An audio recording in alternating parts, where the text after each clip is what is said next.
Wanita ini terkejut dan ketakutan ketika menemukan seorang pencuri yang sedang berada di dalam rumahnya.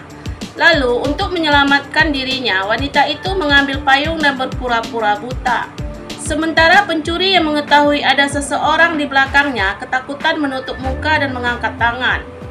Yang kemudian ia menggerak-gerakkan tangan ke mata wanita itu untuk memastikannya. Wanita yang sangat ketakutan mencoba bersikap tenang. Lalu dia mengambil ponselnya menelepon polisi. Ketika telepon itu tersambung, wanita cerdik ini tak memberitahukan kejadian sebenarnya. Karena jika itu terjadi, maka pencuri itu akan menghabisinya. Dalam percakapan itu, wanita ini berbicara seolah tidak terjadi apa-apa. Ia berpura-pura menelepon temannya sehingga polisi yang mendengar percakapan mereka yang tidak nyambung heran dan merasa ada sesuatu yang tidak beres. Sehingga ia meminta lokasi wanita itu. Ketika pencuri akan memukulkan vas bunga kepadanya, tiba-tiba terdengar seseorang memanggilnya. Dan ternyata pacar wanita itu sedang berada di luar. Lalu pria itu berkata, "Apakah kau ada di dalam?"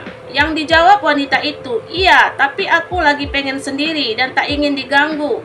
Sehingga ia meminta pacarnya untuk kembali.